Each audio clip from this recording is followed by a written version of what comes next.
First Take is brought to you by Liberty Mutual Insurance. Only pay for what you need. Welcome back. Philadelphia 76ers star Joel Embiid underwent emergency surgery in Houston Thursday after being diagnosed with appendicitis a few hours before the team fell to the Rockets 113-102 in a pivotal late regular season clash. And it's unclear right now whether Embiid would be able to return to the court. Here's head coach Nick Nurse on Embiid's appendectomy. It was a tough blow. I think that the biggest thing right now is that Joe comes out of the surgery, best as possible, and all that goes well. As far as that's where most of my thoughts are right now. But I'm the leader of the team. I got to pick the guys up, and they'll understand the situation. And we've got to be professional, and we've got to go try to figure it out the best we can. So this came about on Thursday. He gets added to the injury report late in the afternoon and then has to undergo, added with an illness, and then has to undergo surgery. This is not something you can certainly project, not something he can control. But for someone who's played 490 games in his career, he's missed 473 games. That's a lot. So, David, your reaction to this Joel Embiid injury?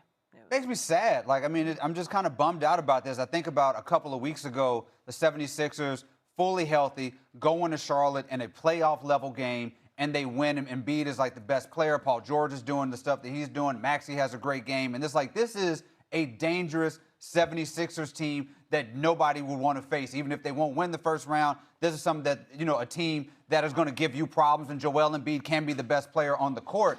But now we have something like, look at Joel Embiid.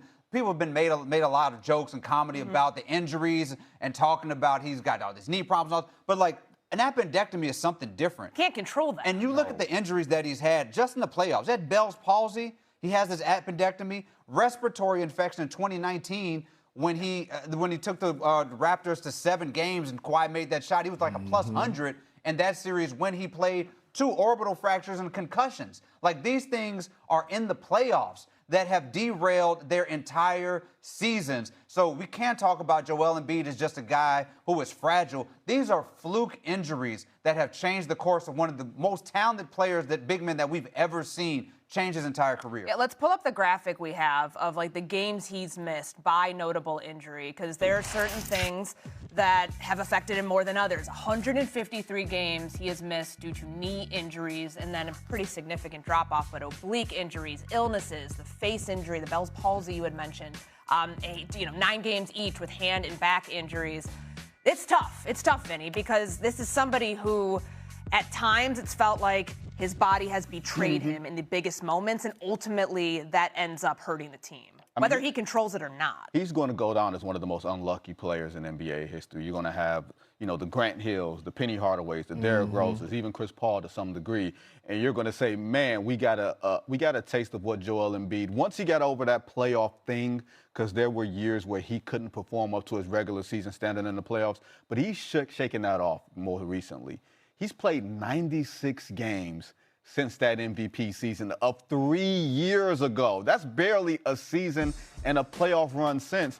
And to Philadelphia's credit, when you look at Tyrese Maxey and BJ Edgecomb, you see the future of the franchise. You see it in front of you right there. I didn't give them much of a chance this season, even if you want to call them a scary team in the first round.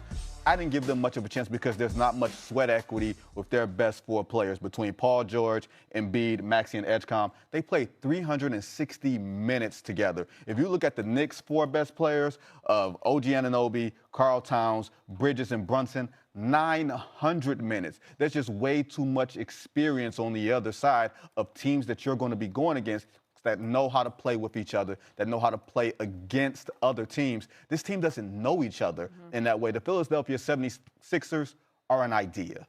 That's what they are. They're an idea more than they are anything else, and this is just another unfortunate example of how their best laid plans have never come to bear.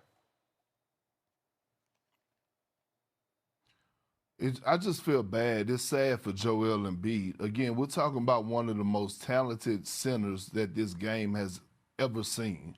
And when you talk about bad luck, it always comes at the worst time. right before playoffs or during the first round of the postseason. Like, he never has the luck that he needs to go and be at his best. And like David said, hey, look, we're not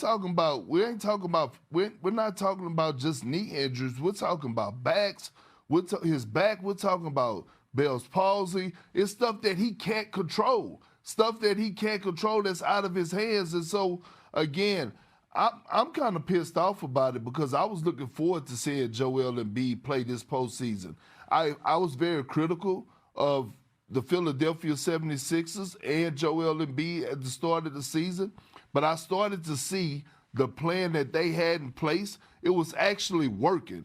We started to see Joel Embiid, when he first touched the floor at the season, he wasn't even dunking. I think he got his first dunk like late January, early February, if I can remember.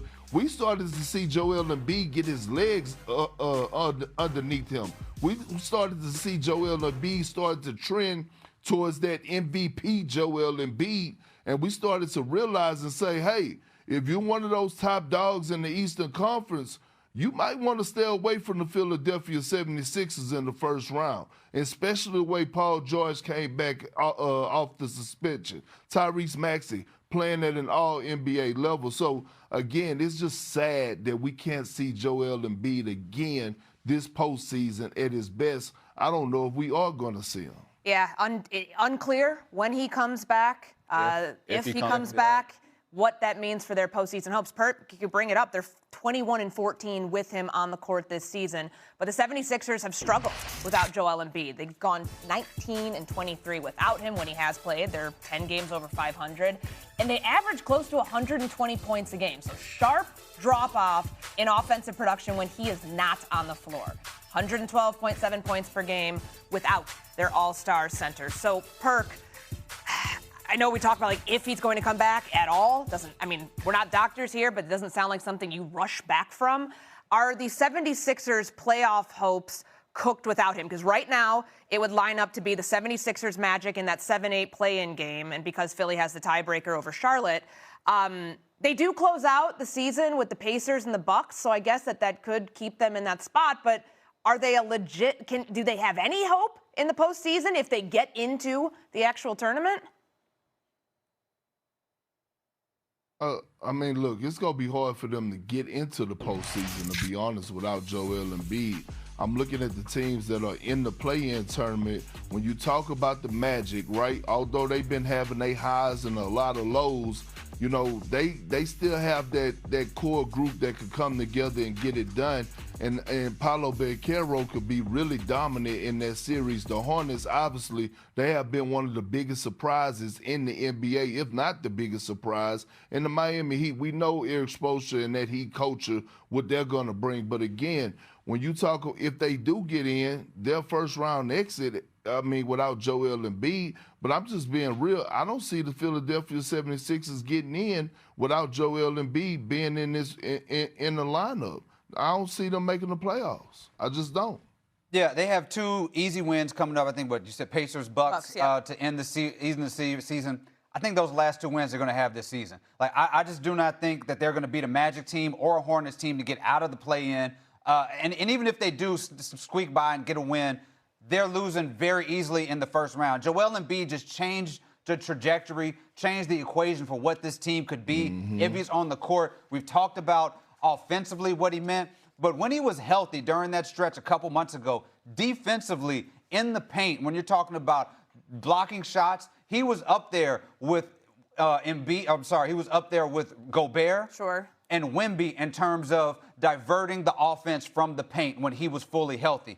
That is something that he brought to that team defensively. Without that, I'm not sure they can stop anybody. And without him offensively, I'm not sure they can put up enough points. This team feels like they are DOA as soon as the postseason starts. I think it's something important to note here, too. When you have a player like Joel Embiid, as talented as he is, and we can all agree, generational talent, right? You can put up there from a talent standpoint with the Akeem Olajuwons, with the David Robinsons. But when you have a player who has such a checkered injury history, this is baked into the equation of team building.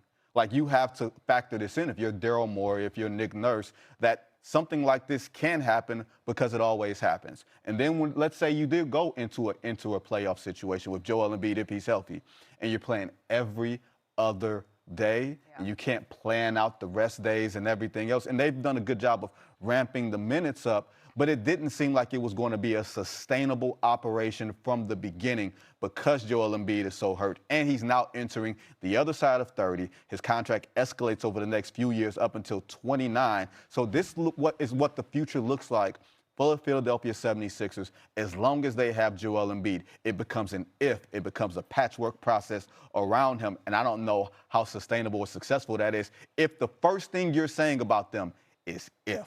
Well, the problem was this was their best case scenario if you look about it before the appendectomy. Paul George had been resting for 25 games. Yes, it was an unfortunate situation, but he was resting. Embiid only played pretty much half the season, theoretically well rested going into the playoffs. They were peaking at the right time behind guys like Maxey and Edgecombe who were carrying them into the playoffs. Then you walk into it with your two best players rested and theoretically healthy, and even then, an appendectomy is what does it. He didn't tweak a knee. He didn't twist an ankle. It was something like that has derailed the season, which makes us feel even more unfortunate because this was best case scenario in terms of resting your best players going to playoffs. If theoretical best case scenario. Yeah. That sounds like you make something out of paper. A lot of hypotheticals, but that's the like I said, that's the Embiid world, and it was gearing up to all those hypotheticals lining up for this very one time, but it didn't happen. 49% of his team's games. That's how many Joel Embiid has missed since he was drafted